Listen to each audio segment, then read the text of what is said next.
nowhere in the definition of an athlete does it say you have to use your legs in order to be one.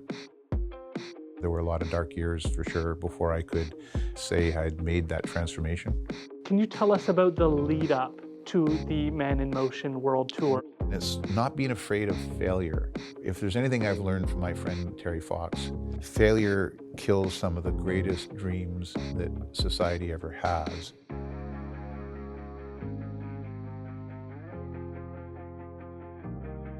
Rick, this is an honor. Thank you so much for having us. Well, thanks, Aaron. Yeah, would you appreciate mind briefly introducing yourself for people who might not be acquainted? Yeah. I'm Rick Hansen. I'm the founder of the Rick Hansen Foundation.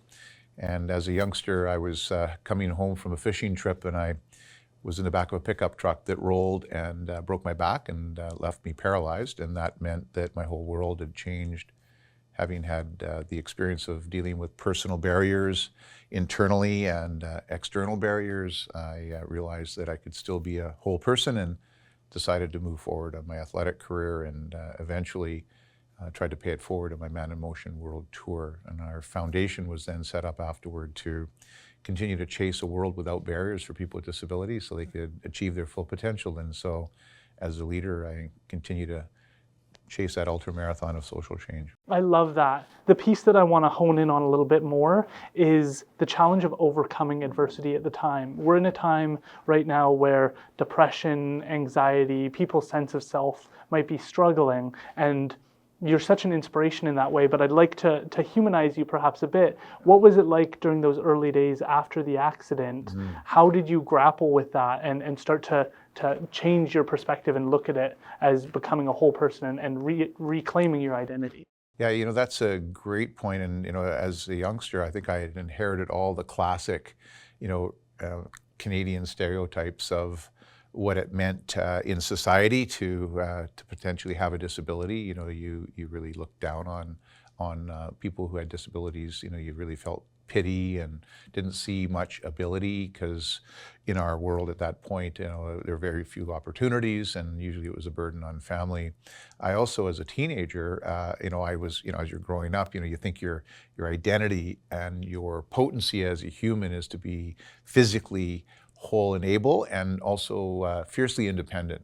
So those sort of, the setting of that environment for a catastrophic injury that left you without the use of your legs was devastating. I couldn't, when I had my injury, I just couldn't imagine my life continuing. Like, what would it be?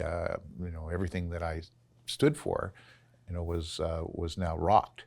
And so this deep, dark canvas of despair was really, I had to somehow figure out how to create some borders, and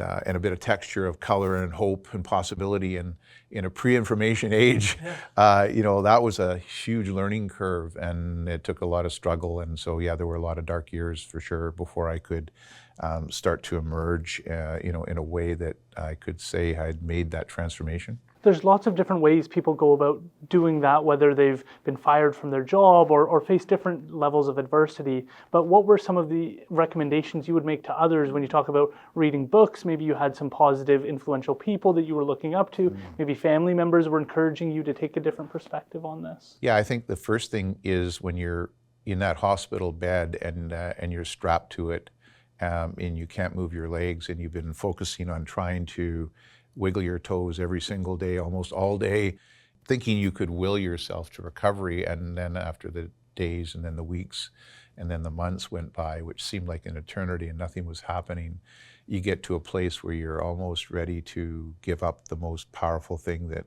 we all have, which is hope. And for me, my family came in and they were there with me every day.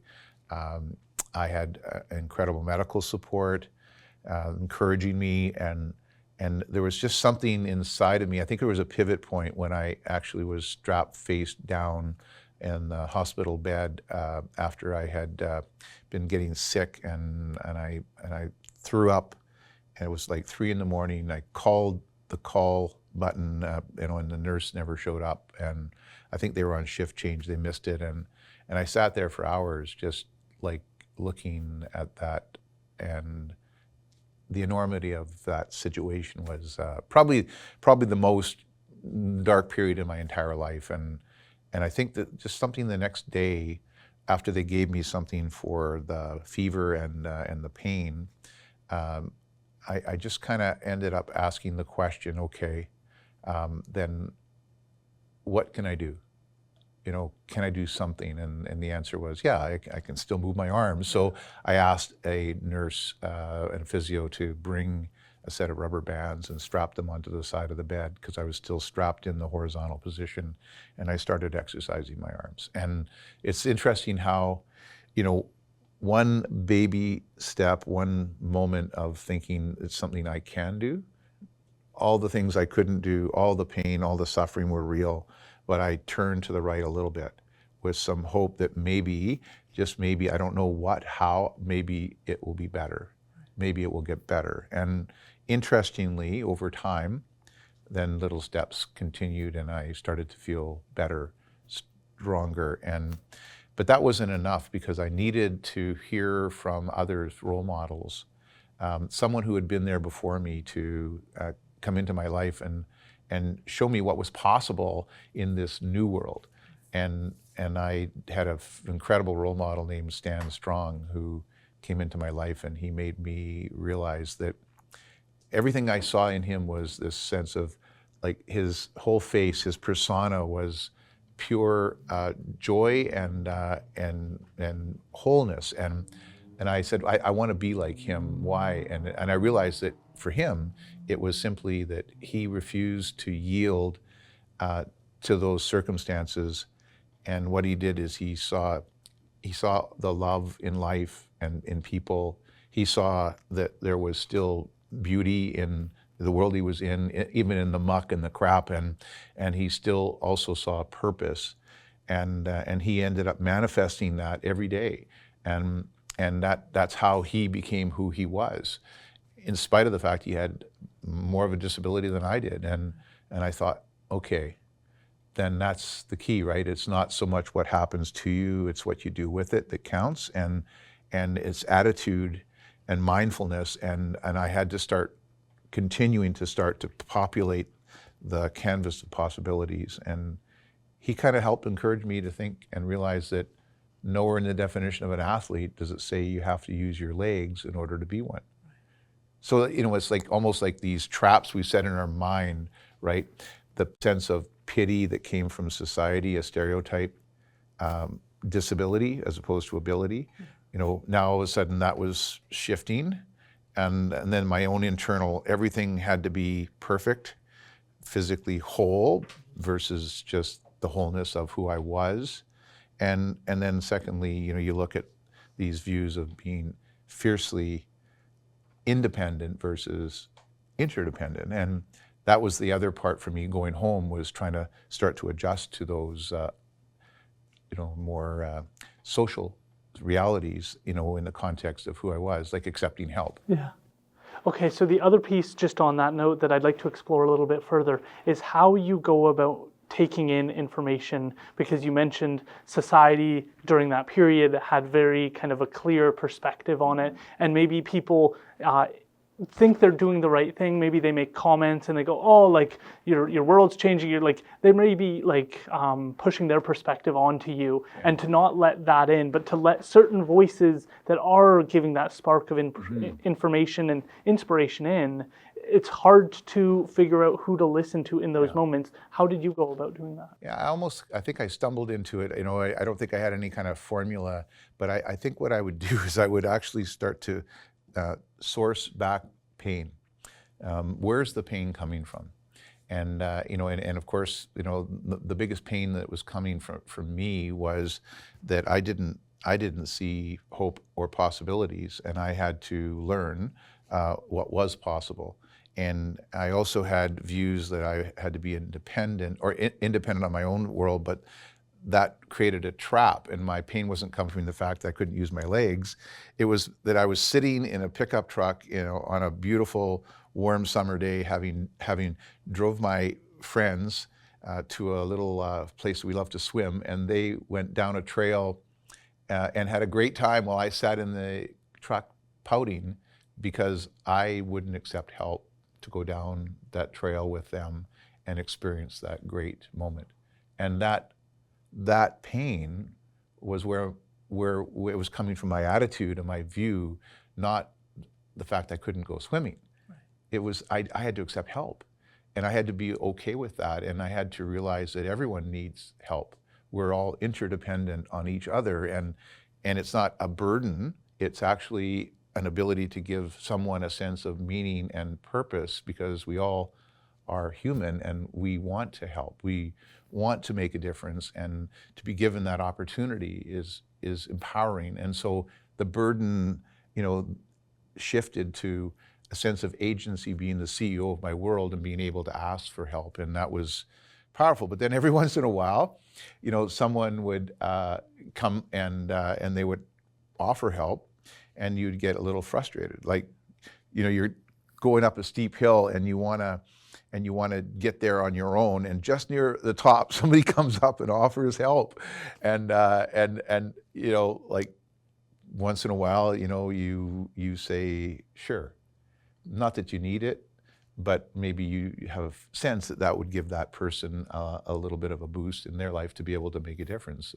Because sometimes I like to get in front of somebody and open the door for them, right? Yeah. And that's, it's just the way it is. And so I feel that a shift came from being angry about someone imposing their pity or, hey, I want to help you, to being comfortable, seeing it as a learning moment. Don't give them too much, because if you do, they think they have to help everybody, rather than watch, observe, ask, and listen, and having that authentic relationship unfold. And then all of a sudden, it's just two people. It's not about the disability, because we all have disabilities. Yeah. I've heard that said, I forget exactly who said it, but they talked about how trust isn't about like just assisting another person or checking a box. It's letting somebody into your world. Correct. And letting them make that difference. And then you start to trust them. But a lot of the times people want that opportunity to show you that they're going to show up in your life in a good way. And you have to give people that opportunity to show up in that good way. Yeah, and it's kind of moving from the head to the heart and to the soul, and then you start to connect, and you can build authentic bridges based on the discovery in the relationship, and then what has disability got to do with that, really? Exactly. And our human nature then is to find common values, find common endeavor and purpose, and as we learn and understand to express our love and compassion and empathy, is to be able to perhaps help remove some barriers so someone can live the life that they actually are born to be able to and that they aspire to.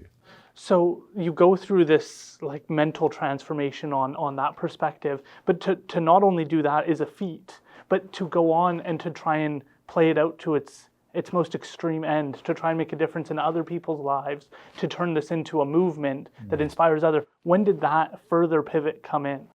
The first thing it wasn't like crossing and turning a switch and then you're there. It's an ongoing journey even today. And so, I have to stay mindful, because we all have our dark days and our challenges.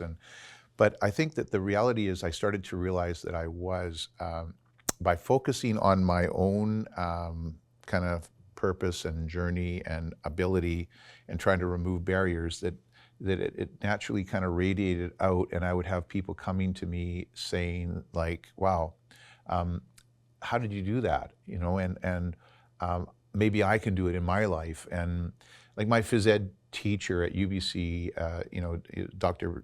Bob Highmarsh, he actually had me come and speak to the phys ed class in adapted physical education, because he wanted me to tell my story. And I went, wow, like my story? Like I'm just like a student, I'm lucky to be here. And he gave me a chance because he thought my voice and my experience would be helpful. Or if I would adapt something to make my life a little easier, that other people with disabilities would say, oh, how did you do that? Right. Even when I was racing, I was in the innovation mentality, and I would adapt the chair so that I had a molded seat to give maximum power. And all of a sudden I excelled to another level, and all these folks went, wow, how did you do that? And it radiated out. So it wasn't at first a purpose to make a difference. It was just doing your work and then having it radiate.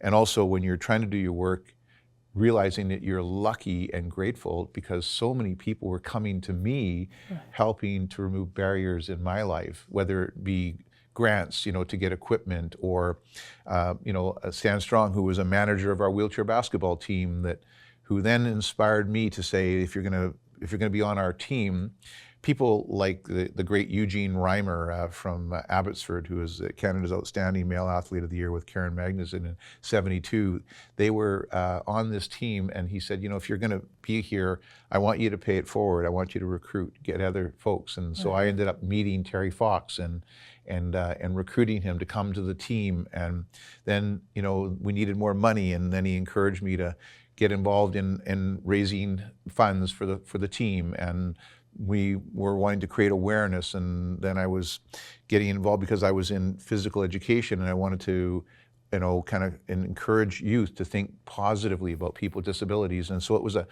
kind of slow progression from the internal to the gratitude and to the recognition of how powerful that was, to then the purpose. Right. And it didn't happen overnight. And I think if your mind is open and you're thoughtful and reflecting, you start to internalize those things, especially if they're not presented to you as frameworks for living your life early, and you kind of bang up against the wall, and it hurts, and you make mistakes, and you kind of wonder, and then finally, hopefully, some lessons come, and you just keep going.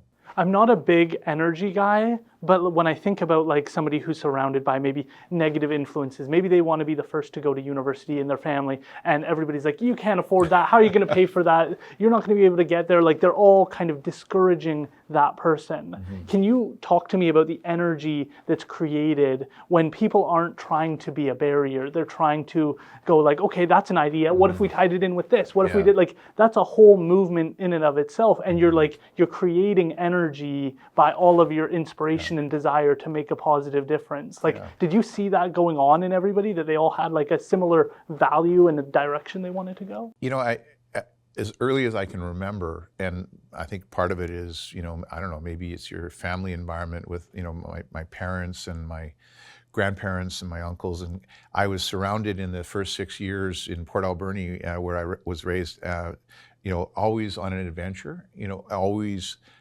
even, in the local area, whether it's out there in the garden or going down into an orchard or down to a creek and fishing, or out onto a lake or down into the West Coast, and on the Alberni Canal, or, in Bamfield. And the adventure was always about, let's go. But the going was the being with your, friends and family. And then also the journey always faced barriers or challenges that you had to deal with. And so there was always that sense of optimism. And I believe that it kind of was embedded in me as an adventurer. I was always trying. As a matter of fact, of course, that was the mentality that, held me as at the end of grade 10, imagine and manifest this incredible dream and adventure of having me and a couple of buddies go off to the Bella Coola Valley to go on this great fishing adventure. And little did I know on the way home that would seal my fate for getting in the back of a pickup truck and having the accident. But it's just who I was. And I think it's who I've been ever since, as I reclaim myself. And I believe that there is a huge difference between positive and negative energy. Fear is a powerful force that should be honored. But if fear is uncontrolled, it can overwhelm. And so taking fear out of the dark and into the light, you can shrink fear, not ignore it, but you can assess it, because there's really healthy fear, and then there's really, debilitating fear. And the same would be for negative energy about can't, impossible, all the problems, all the issues. There's a time for that, but not in the killing of the dream before it even nucleates, and that's in a process. And there are some times when crazy dreams like, let's just take a jump outside this building and see if we can fly. I don't think that's going to work. Can you tell us about the lead up to the Man in Motion World Tour? What were the steps that brought you to that place? Well, as I went back to school, my phys ed teacher, Bob Redford, encouraged me to get back into sport. He introduced me to the fact that Paralympic sport existed. The connection with Stan Strong moved me into basketball, and then eventually, one of my heroes, Pete Calistro, was one of the best wheelchair basketball players in the world. But he was so fit because he was always training, on the track, building his cardio and his speed. And so I was encouraged to get involved in the track, and ultimately, little did I know that would lead me into becoming a world champion and a Paralympic gold medalist, and being part of the Olympic Games in '84. And so representing my country internationally, I became a wheelchair marathoner, and I'd had this crazy dream in the rehab center of this adventure of maybe, going, out of my wheelchair with some of my buddies, on bikes, and we would wheel around the world, and it was tourist, kind of adventure, and physically didn't think it was possible then, but a decade later, now as a world champion, physically, yeah, I think I could do that. But it was the purpose. Why would you do that in the middle of your athletic career? And seeing Terry Fox do his journey across the country for cancer research, and see the way people started to respond, not as his purpose, but to respond to him and others, and see not disability but ability. I went, yeah, I've been fighting this all my life, attitudes internally, attitudes and barriers in society, and my gift is in wheelchair marathoning, and this dream can become a purpose. And I decided to put it together and nucleate it, and then eventually, the most powerful thing that happened out of all of the tour was when I actually uttered it from inside my head, out of my mouth to a dear friend, and I said, I'm thinking about wheeling around the world. And once it's out, and then you say, I'm going to wheel around the world, and all of a sudden it's a commitment. And that was the beginning, and the Man in Motion World Tour unfolded. There's so many questions that you leave me with such insights. The one piece I do want to touch on is there's this balance you have to find with having a dream and knowing that to some it's too crazy. Yeah. To some they would immediately be like, that's crazy, don't think. But then there's like, it builds and it starts to grow, and you almost have to nourish it like a plant, recognizing that it's not fully fledged yet, it's not there, it has work to do. How do you go about kind of growing an idea in a good way to make sure that you have good influences kind of contributing to it? I think you have to be open to perspective, and once you have a dream and you put it out there, and even internally in the analysis, you're naturally going to go to what is it going to take to get there, and then you're going to start thinking about all the risks and all the problems and barriers, and those are things that should be honored and identified in your plan and your framework.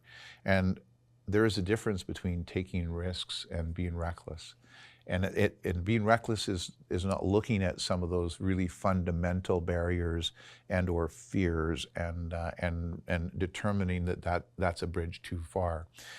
However, there's something in the obsession between that, in the planning, that wants to have it all buttoned down. And the reality is we can never button it all down. There's always going to be uncertainty. And at some point we have to make a commitment to, in some ways, a perilous and uncertain future, not knowing if those fears are going to happen or not, and not having a clear understanding of what the pathway or the specific outcome will be. But it's enough that it's not reckless. It might be a challenge or a risk, and it's not being afraid of failure, because failure, if there's anything I've learned from my friend Terry Fox, failure kills some of the greatest dreams that society ever has. And can you imagine if he decided not to take that moment, in Cape Spear, and dip his artificial leg in the Atlantic Ocean and turn westward and take that first step? Imagine what wouldn't have happened in this world. And even though he never completed his journey physically, look what's happened, because he had the courage to try and to take that first step. And failure is an important understanding in this world today, especially in this social media driven world where all you see is the perfect images. Everyone puts their best face on. It's not real. I mean, it's a moment in reality, but the reality is that we all fail. And as a matter of fact, failing is part of learning and growing and being accountable and responsible. And if you're not failing, you're not trying, you're not pushing. And if we all feel that we have to be so safe that we can't fail, then what's going to happen in our world? And as a matter of fact, I just think that for me, the lucky part of that is I knew that it was going to be a challenge and there was a good chance that I could fail. But I just decided I was going to give it my absolute best. And I said to myself, no regrets. So that meant every time I would come out of the road, and it would be freezing cold, rain, I'd have an injury in my shoulder, and I'd be sitting in the back of the motorhome with the ice packs on, and I'm thinking, there's no way I can't get out there. Right. I'm done. Yeah. I'm done. And then that little commitment I made, no regrets, it comes back and it gets you and it makes you think, okay, is this where I should be making this decision in a nice warm motorhome? Do I have one more stroke? And I shouldn't be making a decision in here. I got to get back out there and let's just give it one more stroke and see how far it goes. Right. And that one stroke led to another kilometer, another 3, 4, 5, 6 hours. And then at the end of the day, I was celebrating another victory, still in the hunt for my dream. But that wouldn't have happened if I didn't say no regrets. Yeah. There were times when I was really close to packing it in, but I know that I can imagine, like Terry, if I had have succumbed to those moments, and the outcome of my journey would have never happened. And I just am so grateful that I just gave it one more stroke. That's inspirational. Would you mind telling us about starting the Rick Hansen Foundation? Yeah, when we finished our tour, like 2 years, 2 months, 2 days, 40,000 kilometers of wheeling, 34 countries, 4 continents, we'd created awareness. We'd raised far greater than we'd ever imagined, like $26 million, to continue to remove barriers. And I broke through, because I'd volunteered all this time, and and I'd had a dream that I was going to get back to my athletic career and maybe go to the Olympics in Seoul, Korea, Paralympics, and so I broke through the banner, and above and behind me was the sign that said "Welcome home, Rick," and there was a little slogan there that said, "The end is just the beginning." I went, well, like crazy marketer, eh? I'm done. But we had this reality that that the tour was over, and yeah, sure, we'd accomplished something, but against the reality of the dream, we were just starting. And so we established our foundation, and the foundation decided that it needed to continue to move forward on that dream. And and for all these years since, we've been constantly working towards that vision. And we're a small little organization. We're here based in Canada, but we want to change the world. We didn't wheel across BC or Canada or North America. It was around the world, and that was where my inspiration was forged as a Paralympian. And the barriers that we're tackling today here in Canada, they have a chance to be movement-based solutions that can be adopted by other people to connect the world and ultimately make life better for people with disabilities. The last question that I have that I wanted to touch on is, it seems like we're hungry for inspiration right now. It seems like that's an area that I see when I just look at Canada or the world, is that we're in need of a reminder that that one person can make a difference, that is possible. And I'm wondering if you could leave us with some advice for young people to get inspired again, disconnect from social media. What would your advice be for young people?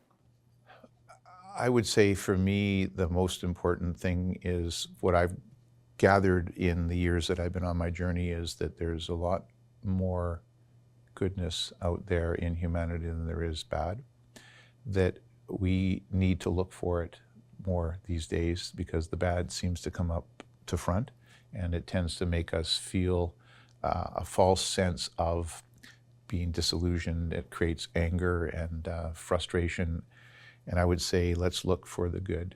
And I would say everyone can make a difference. You don't need to look for a celebrity superstar to be a role model or a hero. It's in your family, your friends, your community, and we all need inspiration. But there's no perfect person, and people need to earn your respect. And because it's not about what we say, it's about what we do. And ultimately, if you believe in yourself, because every human being is sacred, and if you have the belief that you have ability, then follow your path.